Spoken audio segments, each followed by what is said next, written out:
Hello again, and welcome to another episode of The Outsider's Journey, a podcast pretty much regaling the journey of two aspiring filmmakers trying to get a feature film made out of Leicester, UK, or the East Midlands, if you will, of the United Kingdom. It's not a place very well known for making major motion pictures.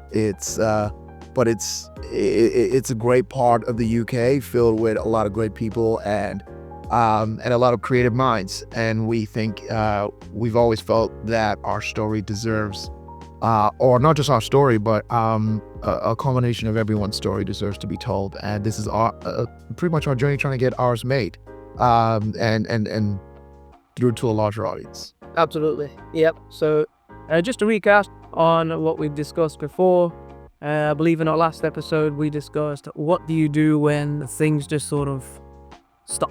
Yeah. So you're in this place where you're waiting to hear back, and you put in an application somewhere and you're waiting for feedback, you're waiting for some sort of response. What do you do in that time? Because this time can go on for a while. We're stuck in that right now, aren't we? Yep. And we can't give too much away, but this is a situation we're in right now. It's been over a month. Yeah. So you have to be proactive. Absolutely. So that's where we were. We named that last episode Limbo. We hope you enjoyed it. We did carry on a little bit, but that's just because, we felt we're quite passionate about what we do.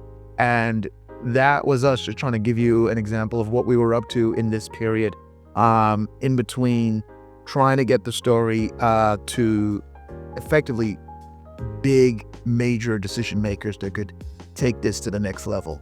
And that's really where we were. So, again, to give you some context, it's been some time since we recorded that episode, because there's been a little bit of disparity, because it's actually been several weeks since we recorded that episode. So this is us coming back after a little bit of a break. You might have noticed that there was a little bit of a gap, a few days extra between this episode's release and episode 6's release. And that's just because, as usual, as we've always said, this journey of ours is happening in between life's other commitments. Lots of other things that we're doing, including work full time. Yeah. We're still chasing the dream of Singh number 7. Yeah. I do photography on the sides. Josh has a family that he looks after. Yes, sir. There's a lot going on. A lot going on. So you may have to forgive us sometimes if episodes are not on time.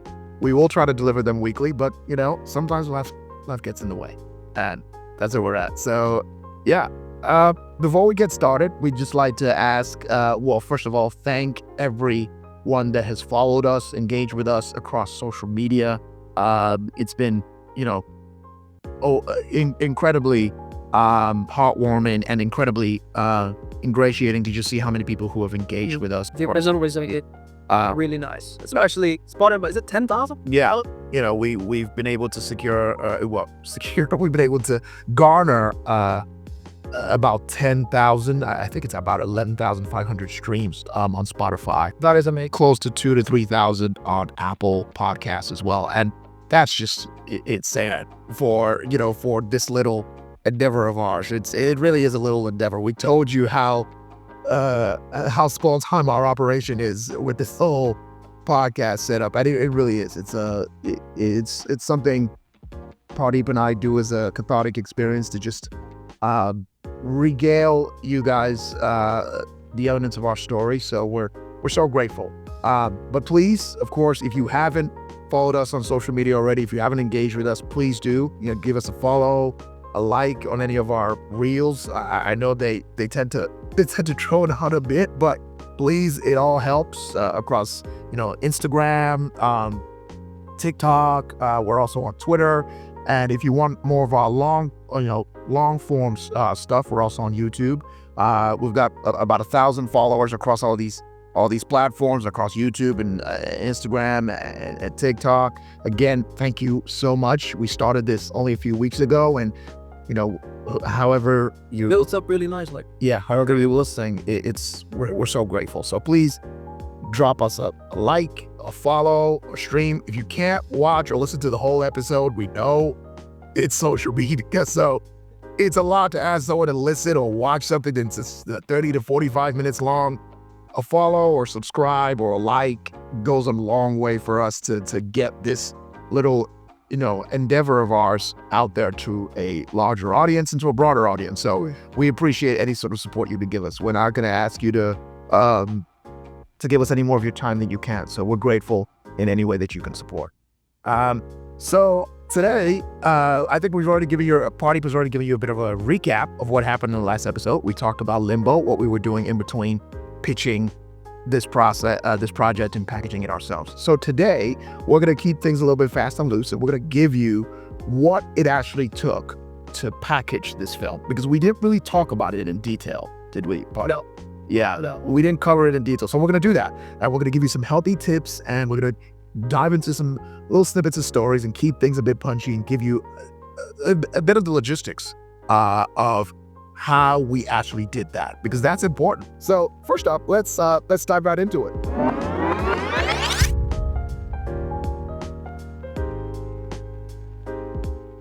Here are the 6 things you need to do to package a feature film, especially in the UK. 1, you got to put together a treatment. 2, a concept trailer. 3, secure an executive producer or a development producer. 4, you got to garner funding to aid your development funding, if you will. 5, you have to put together a cast and a crew, and of course, secure a director. And lastly, which we believe is very important, you have to build a bit of PR around your project. And this could be in the form of, media outreach, general marketing, to try and get your project some attention, either via the industry, via the festival route, or via pretty much going to sales agents to try and get your project some development support across the industry. And those are the 6 things that you generally need to put a feature film together. So let's dive a bit deeper into what that is. Pardeep, why don't you start with what it takes to put together a treatment? Treatment. You need a company who is experienced in making treatments, because it needs to look a particular way. And whoever you're going to approach with it, they're going to know if it's made by a professional or if it's made by someone who, let's just say you're just having a go at it. Yeah. So it needs to be of industry standard. The communication needs to be on point with them, because they need to understand the project the way you do.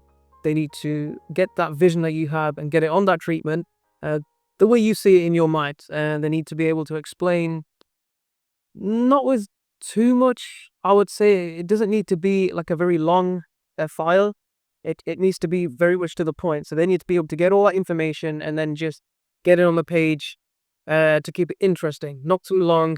You don't want to bore anyone to drag it out kind of thing. It needs to be short, to the point. This is what the story's about. This is what we're trying to do. Yeah. A treatment is basically a visual representation of your idea, whether it be a film or a TV series. In TV series, with TV series, I believe they call it a show bottle.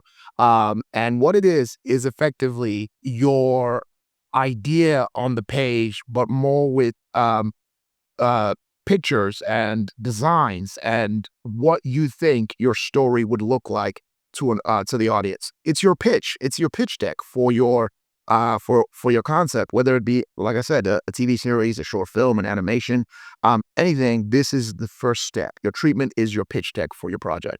And it's very important that you're able to immerse your visual identity into the page. And that's what we try to do. We actually hire, as Pardeep said, a design agency based in London. And these guys are were really, really good.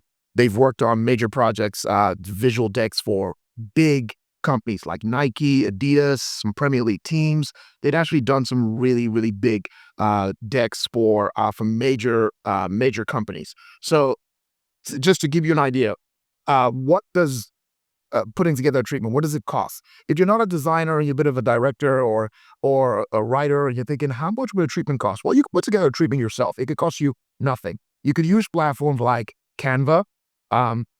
There's a new platform out there called Gamma. We're out here shilling platforms right now but trust me, they don't sponsor this For program. people who are looking to save money, because we were in that situation where we're just working a regular job and we're trying to save money. Yeah, This might come in very handy. this might come in very handy. Yeah, we wouldn't recommend PowerPoint, but hey, to each his own. There are platforms out there that do a great job, such as Canva, Gamma.app, Tone.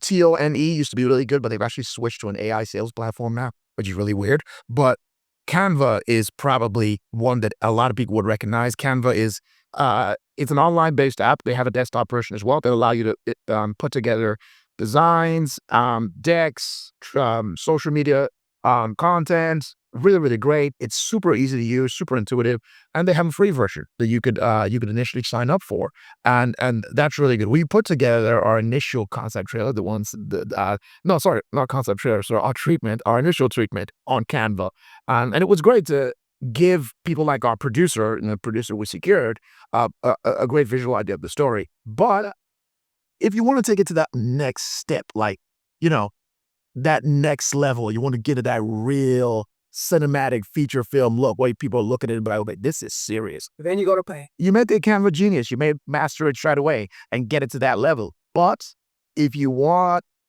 as Pardeep said, you got to pay. You got to pay the price. You have to pay, established designers who could go out there, get you the right visuals that could really give you a lookbook, if you will. Now, a lookbook is sort of an addendum to a treatment. We'll get to that when we get to speaking about a director. But yeah, it gives you, they can really put together some really great imagery and give your treatment that really cinematic look. And that's what we did. We hired a creative agency in London to do that. And that cost us about £1,200. Now, that's not a small amount of money. Look, if you're a big deal, £1,200 is a weekend in Vegas, maybe even less. Like, it's not much. It's anyone who has a lot of money. But for people like us, £1,200 is a small fortune. It was a lot, exactly. And so at the time when, again, it was the same situation we're in now, just working regular jobs and we're trying to raise money to get this thing done right. But we wanted to get it done. We didn't want to take any chances, I think. Yeah, we wanted to get it done to that standard, so we knew, okay, whoever we pitched this to, we know 100% this is to the industry standard. That's why we did it. Exactly. So we found an agency. They're based in London. Again, we all know London is the Emerald City for almost everything these days in the UK, and it's more of a. We found it better to use a London-based agency because they had the experience of putting together strong marquee projects for major brands. And so yeah, and they weren't cheap, but they were also very accommodating. £1,200 was actually the lower rung of their pricing structure, believe it or not. So they gave us a bit of a deal, and that was because, as usual, again, we've been able to find a lot of amazing Samaritans in this project who just thought, you know what, I really like what you guys are doing. You're trying to do something that's never been done before. You're trying to tell a great story. So yeah, you know what, I'll help you guys out. And that's what they did. They helped us out. It was an agency led by two amazing female designers, and they helped us out, and they put together a great treatment, and we're very proud of it. And it's been able to get us in a lot of rooms, in a lot of very good conversations. So, and that's the first thing. So that's the first thing. That's element number one. You got to get a treatment or lookbook or show bottle together. It's what should be. Depending on what it is you're doing. Next up is, I don't know if we mentioned this in the list, do concept trailer. Now, that is basically, we believe you need to put together some kind of a. It's not a necessity. It probably wasn't in the list. This is probably why it wasn't in the list. But we did make a concept trailer. For some people, now, the way a lot of other filmmakers, like directors, who have access to camera equipment can do it, is they make a short film version of their story. A great example is Damien Chazelle with the film Whiplash. Now, we don't talk about a lot of existing films out there in this podcast, but Whiplash is one of my favorite films of all time. I'm not going to give you a synopsis. Google it. Google Whiplash. Just watch it. It's a film about a kid who joins a prestigious musical academy, and he's a drummer, and his teacher puts him basically through hell. But it's a great film. I believe it won an Oscar. It won an Oscar. It won an Academy Award. It's so good. I think it won an Academy Award for Best Supporting Actor for J.K. Simmons. So good. And a lot of people don't realize that Whiplash started off as a short film. And he was able to actually cast J.K. Simmons in the short film as well, which was able to get him some buzz. And he took the great script that he had, he took a snippet of that and made that into a short film starring J.K. Simmons and another actor and a few others. And that buzz he was able to get from taking that short film to a festival was able to get him the funding he required to make Whiplash the full feature film. Now, I don't know, if Damien Chazelle has ever revealed how much that short cost. Obviously, he got an A-list star to actually be in the short. In the short, impressive. That's impressive because J.K. Simmons was in it, and J.K. Simmons is a major actor. And he got a major actor to star in the short, and the buzz from that short got him some great festival buzz, and then he was able to make the feature, and he went on to win the Academy Award. Now that's a great process. For people who don't have that budget, who aren't able to secure those bigger names or get that amount of prestige, it's then you have to find alternate ways to do that. And ours was we made a concept trailer. Now the concept trailer route has also been very successful in the past.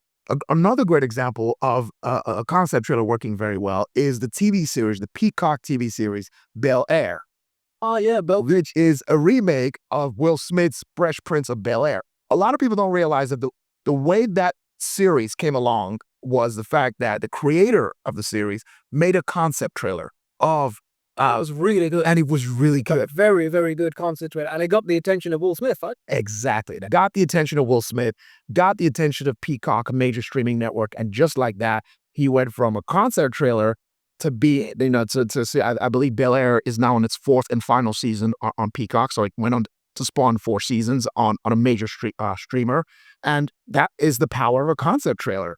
So concept trailers are also really, really good because if it really stokes a lot of attention of social media, of course, it was also great that it was based on a very, very popular existing IP.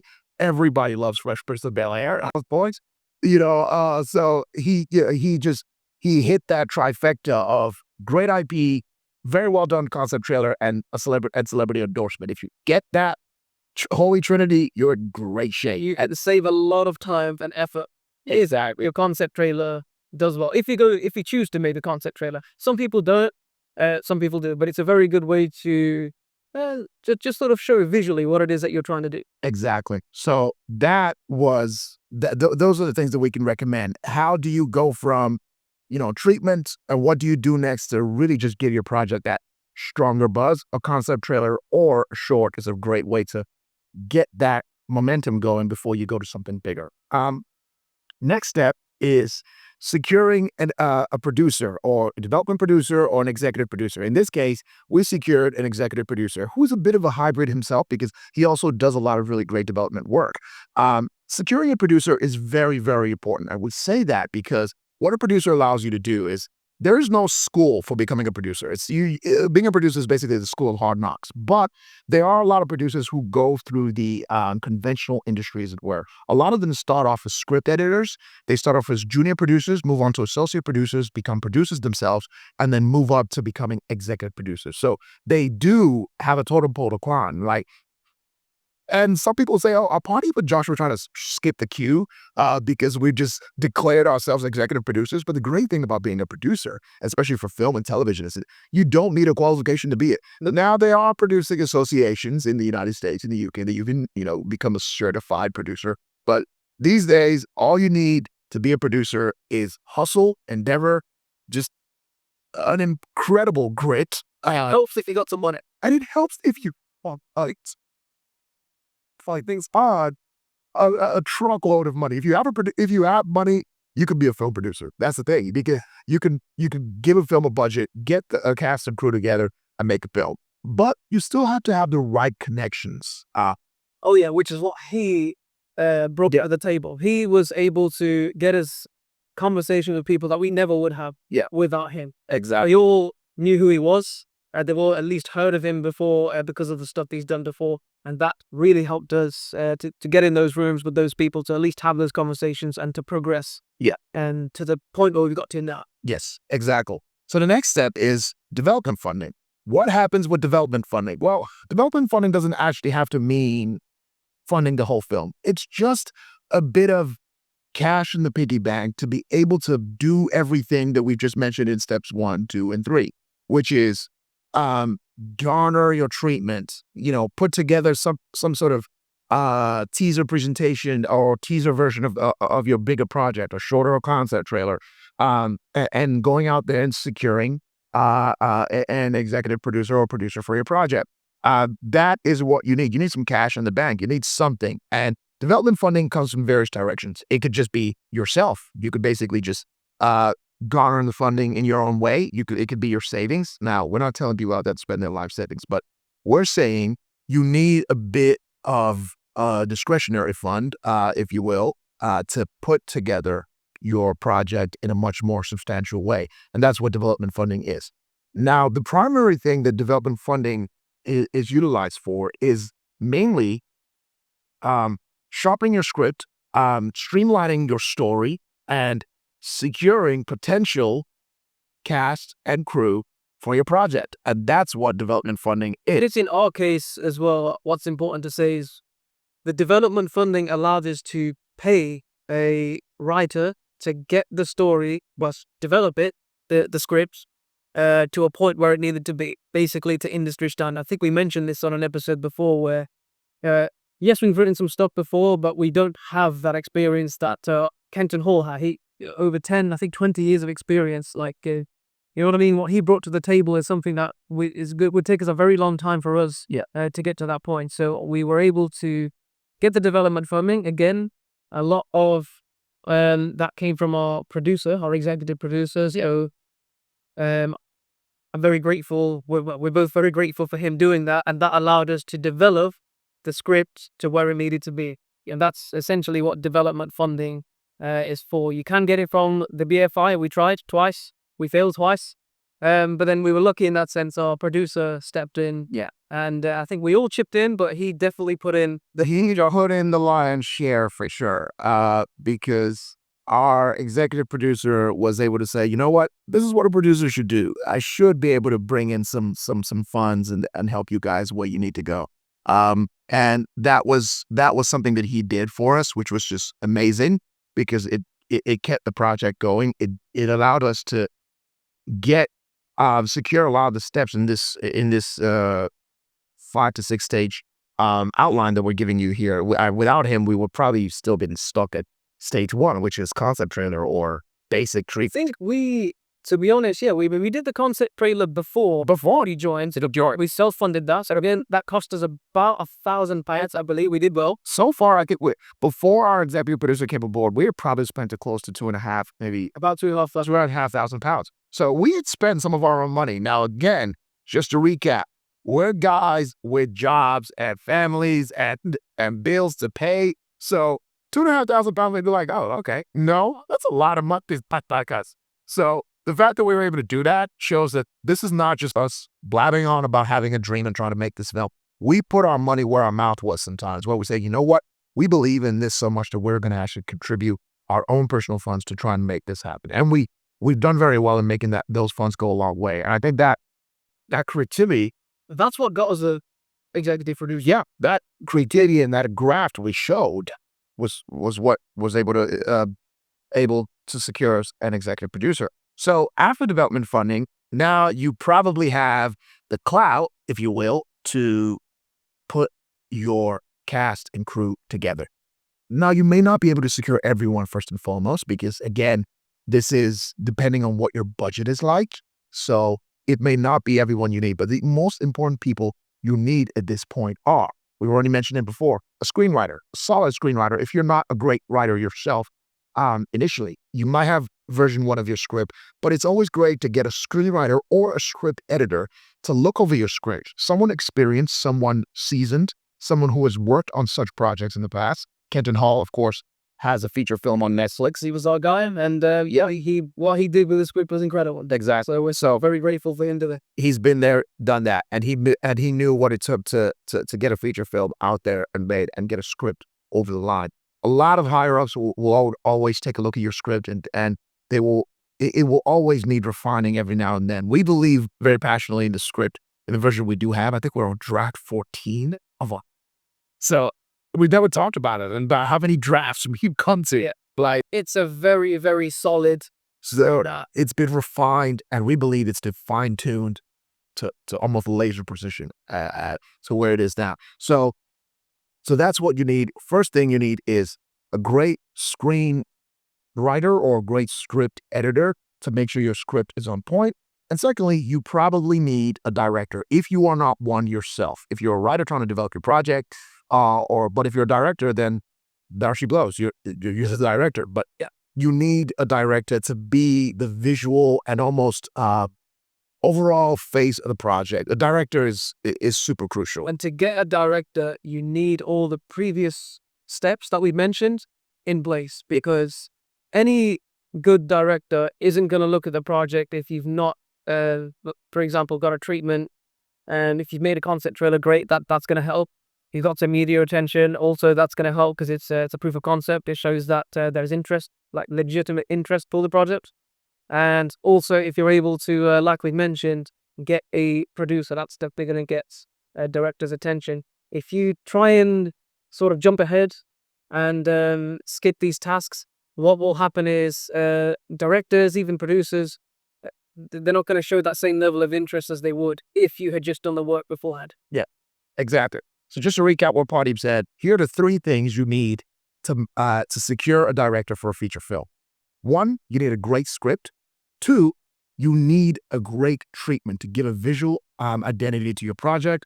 And 3, you need to have the right people on board just beforehand, such as an executive producer and a great writer or potential script editor beforehand, so your director can understand what your project is about. And hopefully that gives you a bit of a recap as to what you need to get a director in place. Lastly, we talk about securing PR and marketing for the project. And this is incredibly important because it allows you to shop your project out there to the areas that need to see it and need to understand what it's about to make it potentially attractive to financiers and, of course, major studios that would be willing to potentially co-produce this with you. And I know there are a lot of directors out there who believe, you know what, they're artists. I'm the next big thing. I have a vision for my project. I should be out there shopping it. I'm sorry, if you don't really go out there and market your project, no one's going to pay it any attention. It's important because it's a good way to get that proof of content out there. If you can say, look, we've been on, I don't know, like we did Sky News, for example, and you managed to get 10,000 views, or you managed to get 20, 30,000 views in total by doing some sort of marketing campaign with the media. That's a very good way to show the interest that you have for what it is that you're trying to do, your story. Yes, exactly. And that's really, really, really important because it gives your project that buzz it needs to have to secure the larger echelons of funding. So that's really important. And that's what PR really does. Now, after you've done all of this, you may be asking yourself, what's the next step? I've secured all of these people. Well, the next step is going out there and shopping your projects in the right places. There are 3 potential ways you could do this.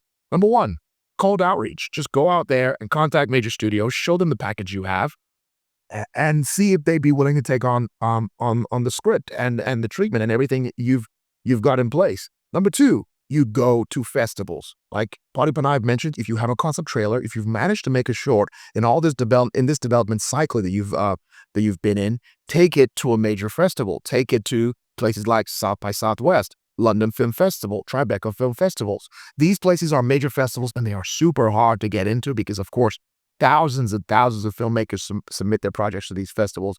But look, Michael Jordan says you make 100% of the shots you don't take. Is that the same? Did I just mess up the same? I think you did. You make 100% of the shots. You miss 100% of the shots you don't take. Jesus Christ. There it is. That's the one. That's the one. You miss 100% of the shots you don't take. So go out there, take your shot. And I know this might sound a little generic from us because we're saying, hey, go out there, just do it. But we have actually did in you a lot of the logistics before you actually go out there and take your shot. We've shown you that you have to do a little bit of legwork. It's not just write a great script and just throw it out in the ether. No, you actually have to go out there and you got to put the work in. Exactly. And regarding the media, also, I just wanted to say, to get media attention, it's good to go in with a plan. Yeah. Before Singh number 7, I used to think that if you approach the media with something interesting at any time, that they might just take it and they might make a story on it. That's actually how it works. In our case, what worked was we were writing about something that was, fortunately for us, topical at the time. So within Singh number 7, there is, of course, the subject of racism in football, like we'd mentioned before. And that was actually trending at the time, and it was circulating around the media. Sky Sports did like a massive show on it. And that was our hook. That's how we got in. Yeah. So we use that angle. We put at the forefront the racism elements in Sing Number 7, although there's so many other elements to it. And we use that to get their attention to then get the media attention. Yes. So that's very important. If you're able to find a topical issue, or if you're able to associate your project with a topical issue that the media is really thinking of right now, it's a bit of context. I think a Champions League game was halted because of an incident of racism at that point. It was a really big issue in media. I think it was a Galatasaray game, a player had been racially abused, and his teammates just walked off the field because it was just absolutely terrible. I think it was at the height of COVID at that point. There was also some stuff in England that was going on. I can't remember who it was. Danny Rose. Suddenly. No, Danny Rose. It was Danny Rose of Tottenham Hotspur. He doesn't play for Tottenham Hotspur anymore. Amazingly, my boss at work is a massive Tottenham Hotspur fan. Yeah, he basically came out in the media and said, you know what, I'm done with this. I don't know if I want to keep playing this game anymore, this sport anymore, because of, just the terrible incidents of racism that keep happening. And he was very, very emotional about it. And of course, yeah, I think Raheem Sterling also experienced racism, playing for similar sort of time. Yeah. I don't know how close it was to his. There was a lot going on. There was a lot going on in that. But in our favor. It did. Because that's partly what our film was about. Yeah. So we were able to associate our film was very much associated with a topical issue. So we were very fortunate. But of course, you're going back to the the Bel Air concept trailer, associating it with existing IP was also great. So those are the sort of things that you might need to do to get your outreach in a way to really garner the attention that you need.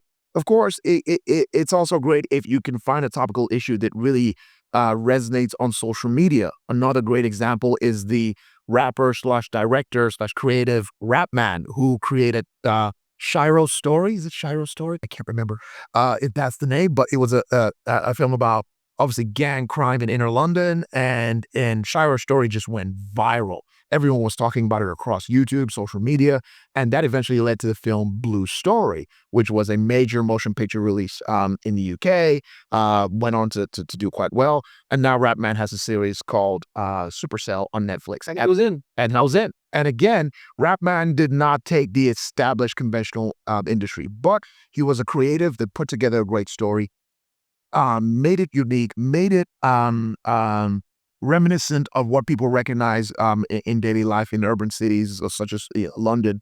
And it hit a nerve. It struck a chord with the public, especially with young people and urban youth, and that was fantastic. And he was able to ride that wave to get a feature film to screen. And these are the sort of things that you can do to potentially get your story out there.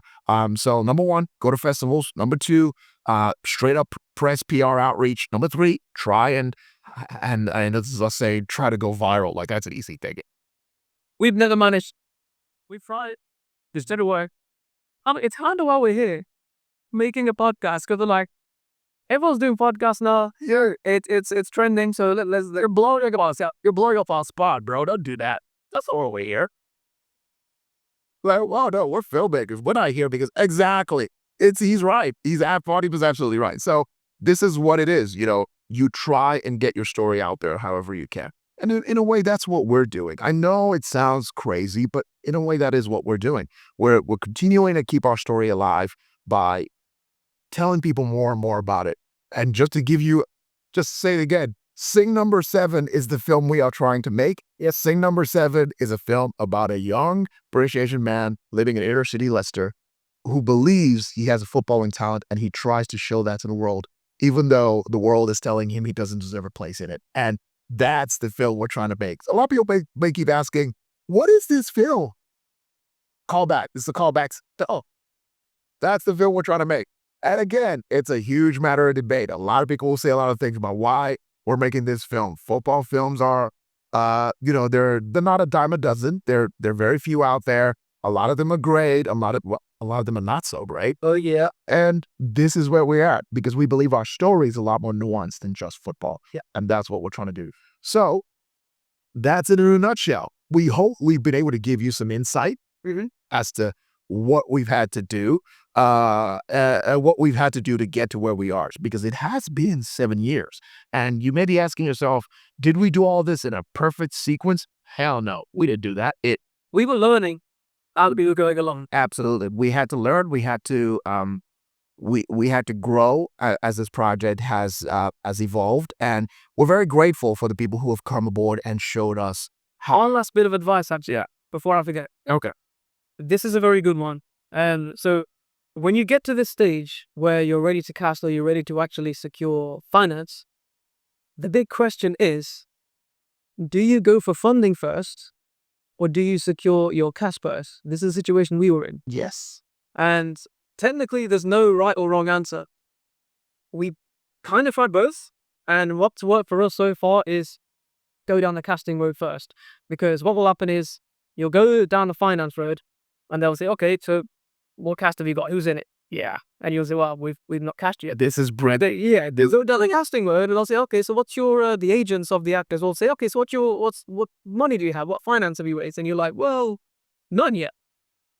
But what worked for us, and I think most likely the best situation for the majority out there would be to try and cast first. Yes. And then secure the money, because I do believe it's harder to get the money. Yeah. The cast. Of course, you're asking people to part with their money, and that's always going to be the hardest part. What Pardeep was just described is called, well, I'm coining it right now. I'm going to make sure we put it on square. It's called the infinite development loop. It's a loop. You are in a loop. Farty Blank entered it. It's nice. It's an infinite loop because you go to financiers and they ask, who's your cast? You go to agents to try and cast. They ask, what's your budget? You realize what just happened there? You're in a loop. You're in an endless loop. We were in that for, I think, at least 1 year. Yep.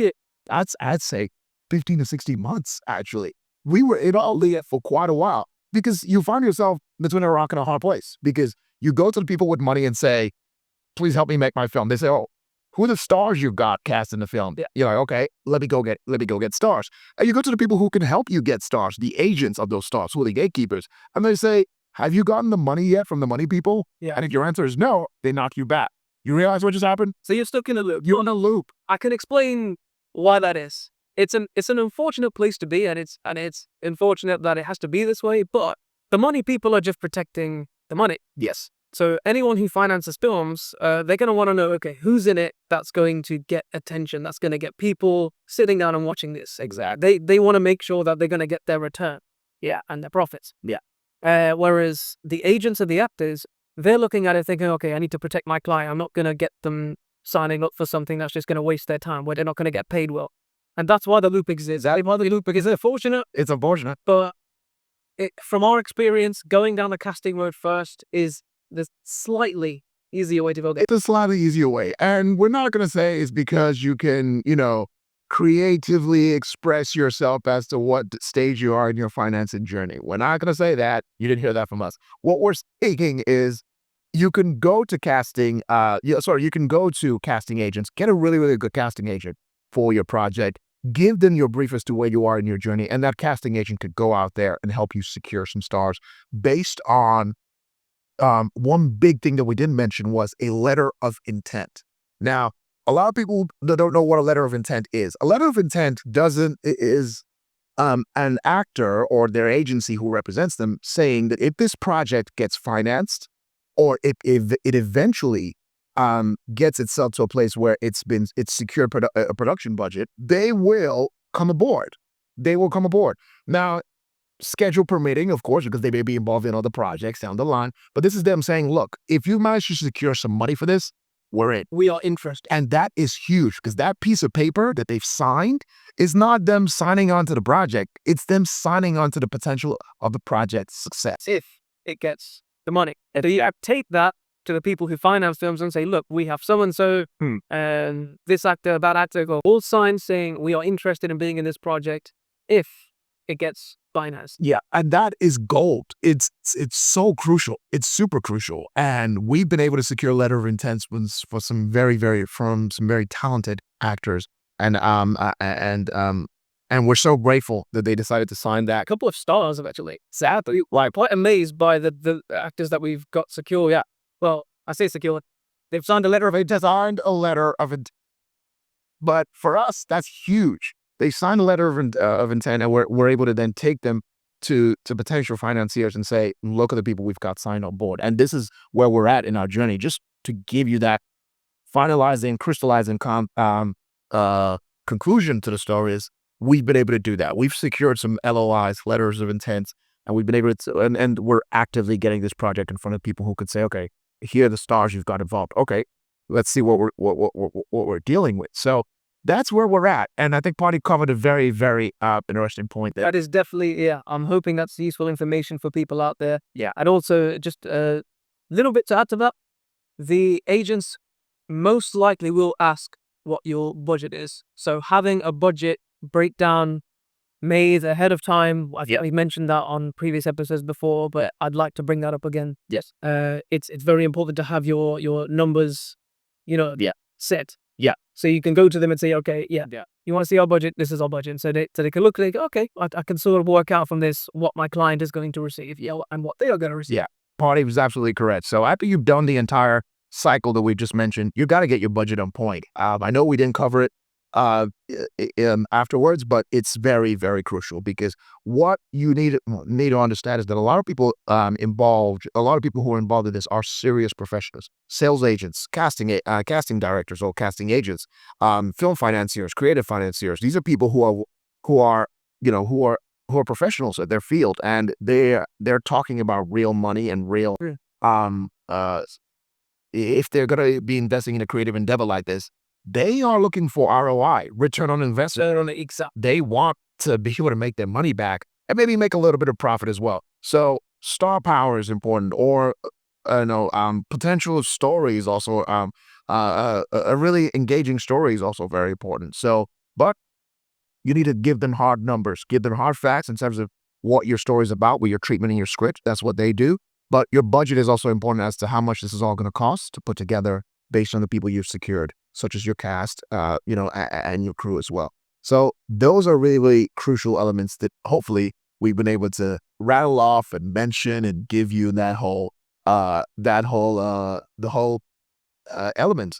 And we hope that's been informative. We hope that, because you've listened to us talk a lot about our story in this. So this is nice to actually give a lot of advice to people who are in the same situation. Yes. Trying to get an idea or a film off the ground. And just to add to what Josh said there about the budget, if you're wondering where this falls in place, this is where, again, the executive producer, should you secure one, can be very helpful in getting you to figure out, okay, what are our costs going to be? What is our budget likely to be?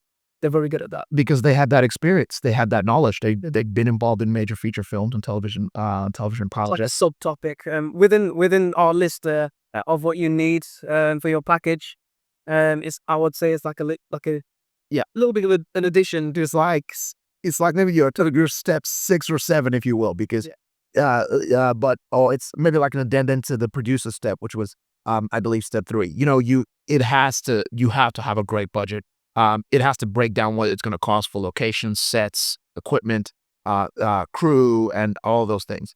If you can give that element in place, then financiers will say, okay, these people have done their homework and they know exactly what it's going to cost to put together their feature or their series. So that's really crucial.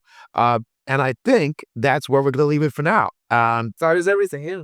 We've covered as much as we can.